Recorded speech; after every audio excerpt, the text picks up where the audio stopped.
Hello mga ka-Abilipin, it's Kuya Mon, joke time. Pa-subscribe naman ng YouTube channel ko mga ka-Alipin, please. Isang araw, nagkita-kita yung tatlong magkakaibigan na magkakaklase sila nung high school eh. Yun, parang nagkaroon sila ng reunion eh. Nagkita kasi sila, mag-best friend yung tatlo na yun eh. Sabi nung Bisaya, kaya nyo diha, sa amin kinakain ang sawa. Kaya nyo diha. Sabi, para sawa lang eh, sabi ng mga sarap nun, kinakain lang sa amin yun. Ang sarap ng lasa nun, parang manok ang karne nun. Niluluto namin yun. Kaya ako papiliin kung papiliin na ako, sabi ng Bisaya. Manok o yung sawa. Piliin na ako, sawa ah. Mura na ang karne, masarap pa. Ay di, siyempre, di naman din, siyempre magkakatropa yan. Medyo nag-aanuhan din yun eh, nagbibiro-biro din. Ay din magpatalo naman ng Ilocano. Sumagot naman yung Ilocano ng tropa nila. Sabi ng Ilocano, ay sis, daytuin manong. Ikaw naman eh, pinagyabang mo naman eh, sa amin nga eh. Yung ano eh, yung mga kuliglig dun sa amin, tsaka yung mga ano, niluluto namin eh, kasarap nun eh, babalutin mo na sa dyaryo, lasang gata yun. Ang dami mga kinakain namin dun na hindi nyo alam kainin. Kala nyo ba? Kala mo naman titibay ng sikumura nyo, para yun lang palang ikukwento mo sa reunion natin. Ay sus, ay tuyin manong, apay tinapay, saw-saw di kape. Ay may ayaw rin naman magpatalo ng Kapampangan. Sabi ng Kapampangan, araw! Eh yan lang pala ang kanyang ipangkwento eh. Eh sa amin sa Pampanga eh,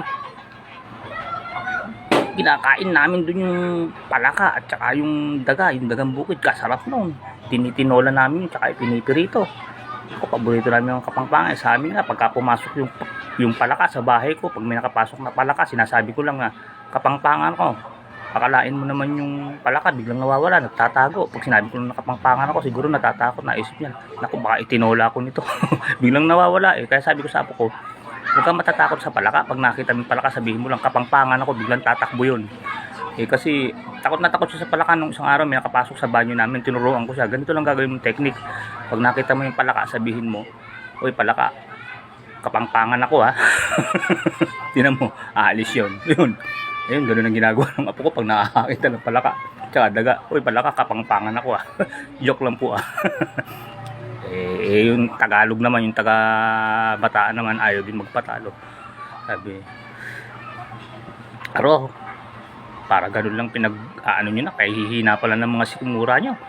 Eh sa amin sa Samal Bataan eh, nag-ano lang dun yung ano, pinagbawal na nga lang ng DNR eh. Kumakain kami doon ng parang yung iguana na parang buhaya, yung ano ba yun, yung bayawak. Nako, ang sarap nun. Parang manok yun, akala nyo ba? Kayang-kaya namin kainin yun, baliwala sa ano yun. Akala ko naman, titibay ng mga sikmura nyo. Yan lang pala pagyayabang nyo sa reunion natin. Tinanong ngayon siya ng mga kasamahan niya, ah ganun ba? Masarap ba yun? Eh di sige, kung ikaw papiliin ka, ano pala ang gusto mong karne? Bayawak o manok? Ay, kung papipiliin kung bayawak o manok, bayawak, ang sarap-sarap nun, lasang manok yun eh. Siyempre pipiliin ko ano yung manok ah. Kasi yung manok na talaga yun, yung bayawak lasang manok lang yun eh. 'Di ba? Oh, anong pipiliin niyo, yung lasang manok lang o yung talagang manok na mismo? Tama din siya, 'di ba? Kaya ang pinakamagaling talaga yung taga-Bataan eh. Latang-latang may kinikilingan, masikwento lang ano. See guys, Kuya Raymond Vlog. Gaya ng dati, keep safe, keep healthy, always trust God. For entertainment purpose only, walang personalan to ha. Thank you very much po.